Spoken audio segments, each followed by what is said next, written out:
सर्व शेतमालाची खरेदी हमीभावानं होईल असं आश्वासन केंद्रीय कृषी मंत्री शिवराज सिंग चौहान यांनी शेतकऱ्यांना दिलं। पंजाब हरियाणा सीमेवर शेतकऱ्यांचं आंदोलन सुरू असतानाच त्यांनी हमीभावानं शेतमाल खरेदीची माहिती दिली आहे। आंदोलनकर्ते शेतकऱ्यांची हमीभाव ही मुख्य मागणी आहे।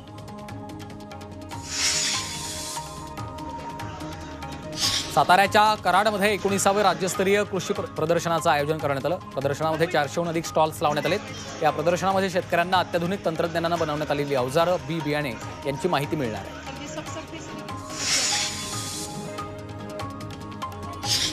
कृषी पदव्युत्तर अभ्यासक्रमाच्या जागा रिक्त आहेत, त्यासाठी विद्यापीठ स्तरावर प्रवेश दिले जाणार आहेत। त्यासाठी 10 डिसेंबर रोजी प्रवेश फेरी राबवण्यात येणार आहे। 2024-25 साठी कृषी परिषदेच्या अंतिम गुणवत्ता यादीमध्ये समाविष्ट असलेले आणि प्रवेशित नसलेले विद्यार्थी या फेरीसाठी पात्र ठरणार आहेत। सिंधुदुर्गात कणकवली, कुडाळ आणि सावंतवाडी परिसरात अवकाळी पावसानं हजेरी लावली आहे। पावसामुळे आंबा, काजू पिकांना धोका निर्माण होणार आहे। पिकांना आलेला मोहोर गळून पडण्याची भीती शेतकऱ्यांना आहे।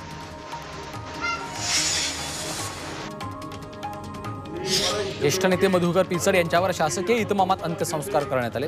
त्यांच्या अंत्यविधीला राजकीय नेत्यांनी उपस्थिती दर्शवली। यावेळी राधाकृष्ण विखे पाटील, बाळासाहेब थोरात, सत्यजित तांबे, भास्कर भगरे, नरहरी झिरवाळ असे अनेक नेते उपस्थित होते।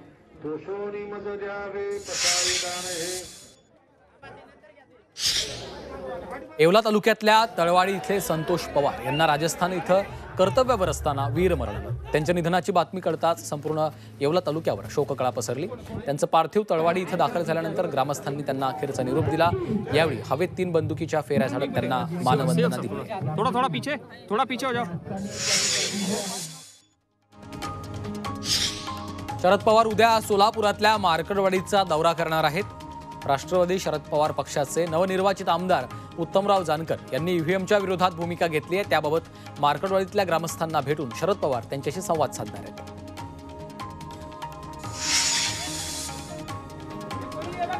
मार्कडवाडी मतदानाप्रकरणी राष्ट्रवादी शरदचंद्र पवार पक्षाचे आमदार जितेंद्र आव्हाड आक्रमक झाले।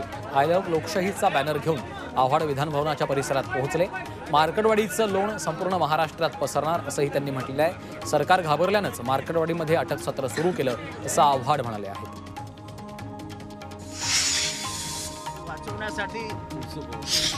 राहुल गांधी मार्कडवाडीला भेट देणार अशी माहिती आमदार जितेंद्र आव्हाड यांनी दिली आहे। तर राहुल गांधींच्या दौऱ्याचं नियोजन सुरू असून सध्या दौरा निश्चित झाला नाही असं नाना पटोले यांनी म्हटलं आहे।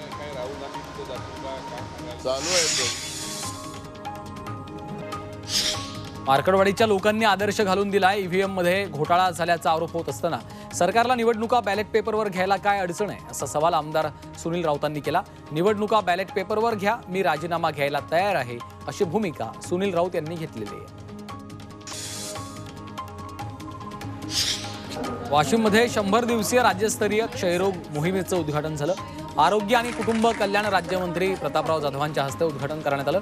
केंद्रीय क्षयरोग विभागाकडून संपूर्ण देशात आजपासून 24 मार्च 2025 पर्यंत कृती आराखड्यानुसार क्षयरोगाचं उच्चाटन करण्यासाठी आरोग्य सेवांची प्रभावी अंमलबजावणी केली जाणार आहे। महाराष्ट्रातल्या 6 ग्रामपंचायतींना राष्ट्रीय पुरस्कार प्राप्त झालाय। 2022 ते 2024 काळातील कामासाठी केंद्राकडनं महाराष्ट्राचा सन्मान करण्यात आला। तर ग्रामविकास मंत्री गिरीश महाजन यांच्याकडनं पुरस्कार प्राप्त झालाय। त्याचप्रमाणे ग्रामपंचायत समित्यांचं देखील अभिनंदन केलं।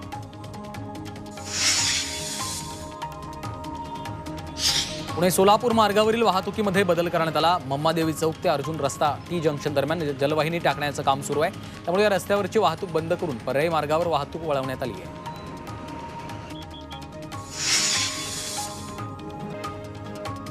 सोलापूर जिल्हा मध्यवर्ती बँकेमध्ये 238 कोटी रुपयांचं बेकायदेशीर कर्ज वाटप करण्यात आलं होतं। कर्ज वाटपात जबाबदार धरलेल्या तत्कालीन संचालक मंडळासह बँकेच्या 2 अधिकाऱ्यांकडून वसुली करण्याचे आदेश देण्यात आले।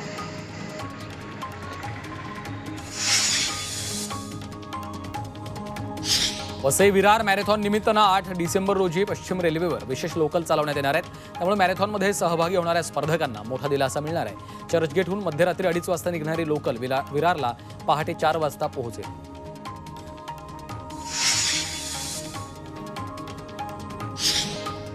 कोकण रेल्वे मार्गावर 7 आणि 8 डिसेंबरला करमळी वेरणा स्थानकादरम्यान ब्लॉक घेण्यात येणार आहे। दुरुस्तीची कामं करण्यासाठी हा ब्लॉक असेल। या ब्लॉकमुळे चंदीगड तिरुवनंतपुरम सेंट्रल एक्सप्रेस, नागपूर मडगाव एक्सप्रेसच्या वेळापत्रकात बदल करण्यात आला आहे।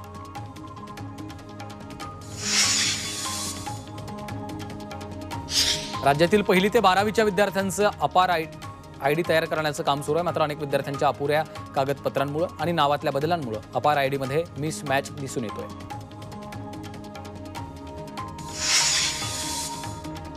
बीडमधल्या घाटनांदूरमध्ये खंडोबा यात्रेनिमित्त वाघ्या मुरळीचा कार्यक्रम संपन्न झाला. तर कुस्तीच्या कार्यक्रमाचं आयोजन करण्यात आलं. यावेळी मोठ्या संख्येने नागरिकांची उपस्थिती होती.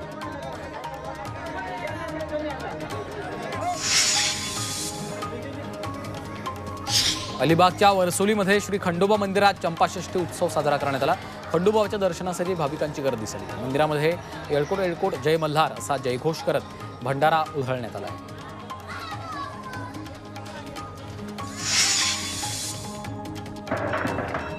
परभणीतल्या सावंगी माळसामध्ये चंपाषष्ठीनिमित्त खंडोबाच्या मंदिरात यात्रोत्सव साजरा करण्यात आलाय. या यात्रेनिमित्त भाविकांनी मोठ्या प्रमाणात खंडोबाच्या दर्शनासाठी गर्दी केली आहे. मंदिरामध्ये येळकोट येळकोट जय मल्हार असा जयघोष करत भंडारा उधळण्यात आला.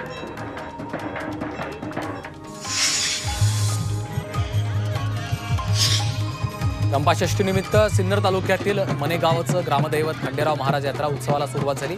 खंडेराव महाराजांच्या मूर्तीला अभिषेक केल्यानंतर वाजत गाजत गावातनं खंडेराव महाराजांची पालखीसह कावडी मिरवणूक काढण्यात आली. यावेळी शालेय विद्यार्थिनींनी प्रात्यक्षिकं सादर केली.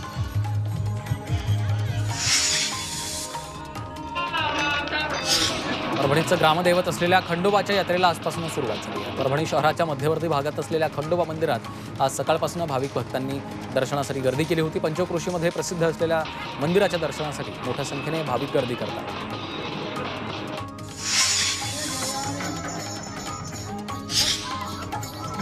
नाशिकच्या कळवण तालुक्यातल्या आदिवासी पाड्यांमध्ये डोंगऱ्या देवाचा उत्सव साजरा होतो. झेंडूच्या झाडांची पूजा केली जाते. उंबराट्या झाडाचं तोरण असलेला मांडव उत्सवादरम्यान उभारलं जातं.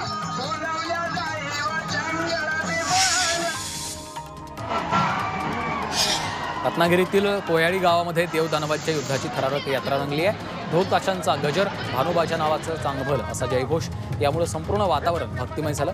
तर या उत्सवासाठी हजारो भाविक यात्रेत सहभागी झाले.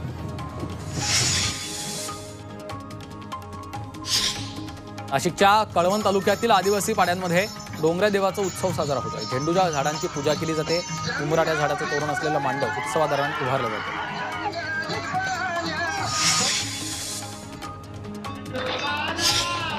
परभणीचं ग्रामदैवत असलेल्या खंडोबाच्या यात्रेला आजपासून सुरुवात झाली आहे. परभणी शहराच्या मध्यवर्ती भागात असलेल्या खंडोबा मंदिरात सकाळपासूनच भाविकांनी दर्शनासाठी गर्दी केली होती.